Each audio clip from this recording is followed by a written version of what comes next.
presentation contains current opinions of Moez Ansari, Chief Investment Officer of Compak Asset Management, a registered investment advisor, and are subject to change. Nothing in this presentation should be considered investment advice. We make no assurance that Mo's opinions or illustrations will accurately predict future prices or financial markets. In no event is past performance a guarantee of future performance. A detailed disclosure can be found at the end of the presentation. And now here's Mo. Hello everyone, and welcome to the Compak Market Update on September the 28th, 2022. I'm Mo Ansari, President of Compak Asset Management and host of Market Wrap. Let's start by looking at the markets and seeing what is going on with these markets. The Fed this week, the Fed is doing, and the big news today was what the Bank of England did. I'm going to talk about that in a lot more detail. The market, extremely volatile. Last night we were down. Today we are up 600 points for the Dow, approximately up 80 points. Key reversal in some of the markets. Interest rates, big move to the downside. We'll talk about that. What does the economy look like?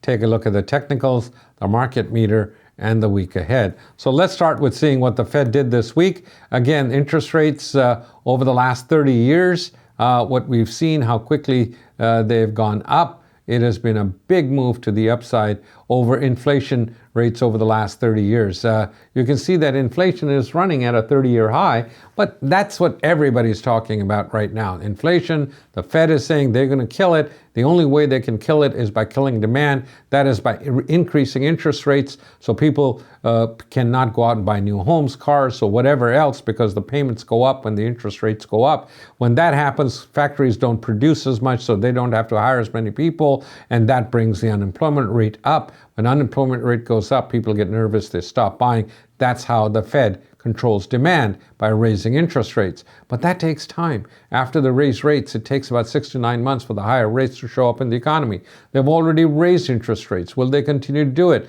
How long will it take before the interest rates they've already put into the system start showing up? That's the question. And will they usually go overboard? Usually they do, cause a recession, but the market goes down in anticipation. And then as soon as the market gets the hints that the Fed is taking the foot off the brake, not that they're lowering interest rates, but slowing down the interest rate increases or even stopping the interest rate increases, that's when the market takes off.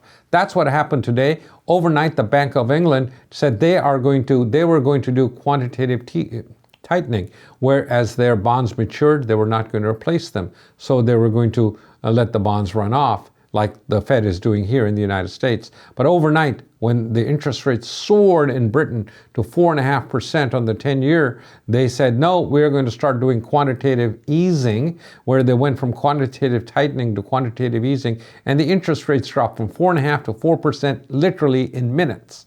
Same thing happened here. The Fed, we were over 4% last night for the 10-year Treasury. We came down all the way down to nearly 3.7%. So 3.75, nearly dropped 25 basis points. That is a huge drop in rates, and that is why the stock market took off to the upside. Is it going to hold? That's the question I'm going to answer a little bit later. A probability of a recession, you can see that it is starting to go up. This is where we were in July of 2020, right at the height of the pandemic. But that's usually where the market had already bottomed in April, but those were the probabilities, and here's the probability now that we are going into a recession. Inflation outlook, this is where we are today, 8.3 by the end of this year. They're looking at 6.8, and then by the end of next year, 3.6. So as inflation comes down, the Fed will not have to raise rate. That's what the CNBC Fed survey says, 2024 target for the Fed fund rate and inflation outlook. Looking at the market, peaks of stocks perform well when the Fed rates peak. That means when the Fed raises interest rates and stop raising interest rates, that's when the stock market historically is bottomed.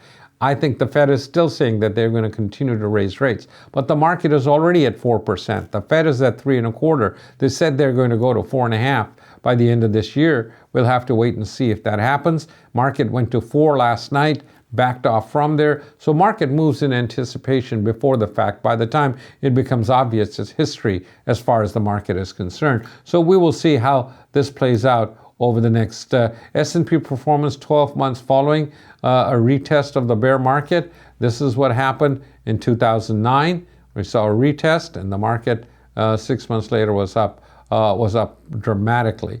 You can see that every time that we've seen a retest, the market, the only one was in 1970, where it tested and then came back down again.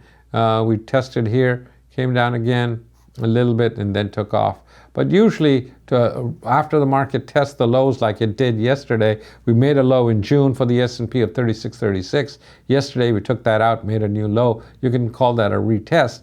But I still think that the market, if the Fed continues to raise rates, as they said they're going to do, then the market has to adjust to these higher interest rates. Then probably we will go lower.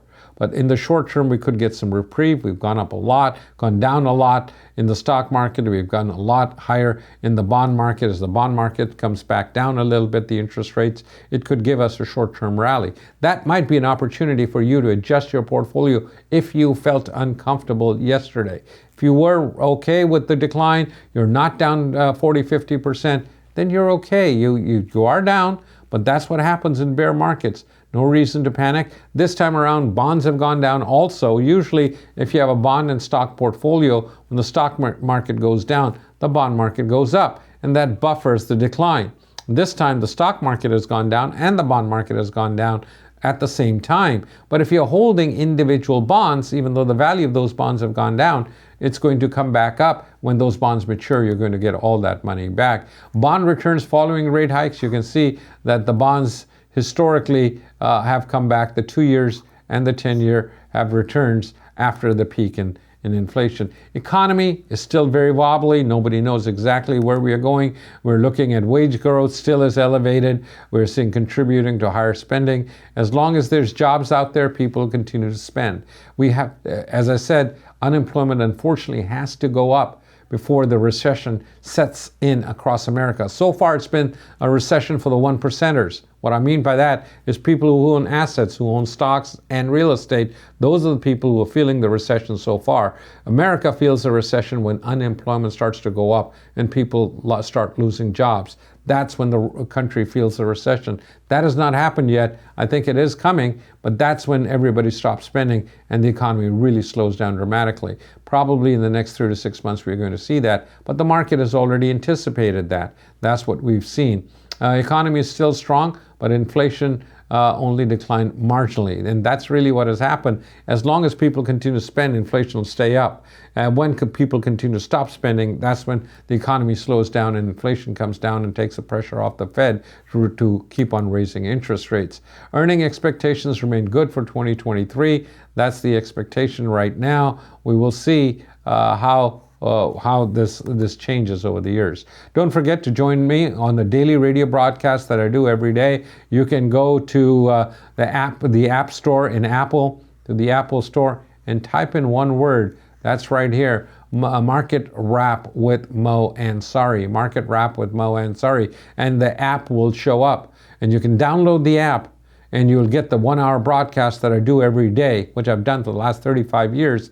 Download it to your iPhone. You can listen to it at any time, and that's what I do on a daily basis. Looking at the technicals, this was my target on the upside, about 4% right here for interest rates. Last night we hit 4 overnight. Yesterday we got very close to it. Overnight we hit it, and then interest rates. Today this red line shows that we have come down. I think we can come down to about 3.5%, 3.5, and that could give us a rally in the short term. We hit this 4%. But after that pullback, I think still we could see another move up in interest rates going forward. So that as rates, if they do come down to the 20-day, come down to here, somewhere between 3.7 to 3.5, that will give the market, like we saw today, some more move to the upside. But that I still feel that we might have made a bottom. I don't know. No one does. If we continue to go up, break resistance, then we have. But we have to get that in the market. In the short term, looks like we've made a short-term bottom. We're going to get a bounce and then come back and retest. S&P, it looks like the fifth wave is right here, but the target is somewhere around here, which is around 3,400 or 3,500. This was the low. So we still, today was a big day to the upside. Resistance is 38.50 and then 40.25. This is the 50-day, this is the 20-day. So we are today somewhere around 37. This is done a little bit before the close today. So we're up about somewhere around 37 and a quarter. So if we can get up to 38.50, I think that's a place to look to 4,000 to look to lighten up on your portfolios if that's what you want to do. Here's the weekly charts. Each one of these lines is vertical lines. The green and red lines that you see is 1 week of trading. This was the low right here in April of 2020. This was the high beginning of this year. 50% pullback from this move here to this up here is 50% of this entire move that we saw to the upside is 3,500. So that's where we could see the market come down to. Today we're about 37 and change, so we'll see where we go from there. NASDAQ, similar picture, third wave down, fourth wave rally, 11,500 to 12,000 is the number I'm looking at on the upside.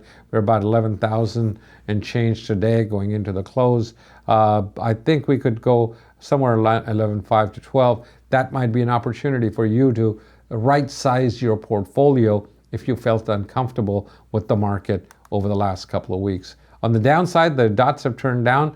Now the dots will turn up somewhere around here. That's a ways away from where we are. We're 11,000. That number is 13,000. Short-term resistance 11.7. That's what I'm looking at right now, and we're at 11,000. So 11.5 to 12,000, somewhere in that vicinity, could be the rally in the short term that I would be watching.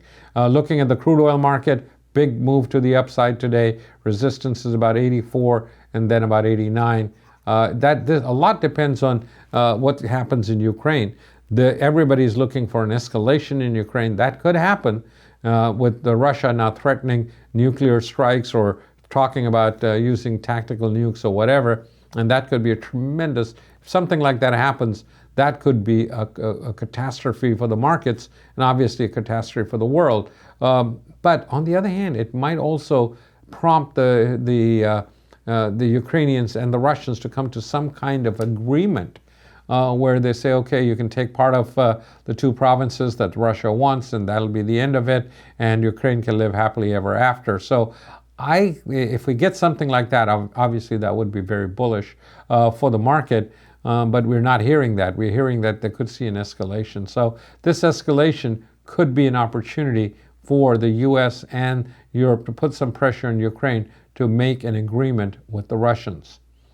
Instead of saying that we are going to go and attack Russia or parts of, now Russia is the next part of Ukraine, they say that is part of Russia. So the whole rhetoric is changing. We'll see what happens then. But a lot depends on the crude oil market there. Gold market had a big day on the upside today, up about $32, $33. I was looking for somewhere around $16.15. We got as low as about $16.22 last night.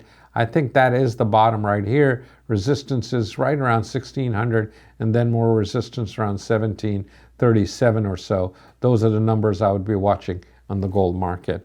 Again, looking at the market, recession probability is increased, but we are also somewhere in the last throes of the last 5 to 7% of this market on the downside, and I would be looking at opportunities to start putting this money that you raised cash in the market over the last couple of weeks. Those are my views. Those are my thoughts. Again, if you want to come to sign, make sure you sign up for my Mo's Market Minute that I write on a weekly basis. Again, it's free. Just go to compak.com and you can sign up for it. You want to come to the seminars. I'm doing one in Orange County on the 8th. It's free, and you can go to compak.com and register. Couple of hours, I'll talk about my views, the global economy, looking at my charts, answering your questions live in Orange County on the 8th, and on the 11th, I will be in Scottsdale. Look ahead, again, this week we get the numbers on Friday, the inflation number, and we'll see where the interest rates go down to. That'll give us some views where the market is headed. But I do expect to bounce, as I said, back up to the resistance areas. Those are my views. Those are my thoughts. I will be back with you next week. Again, register for the seminars. Come and learn. Spend some time and understand how wealth is created over time. I'm Mo Ansari. Thank you for joining me today. I will be back next week. Until then, good trading.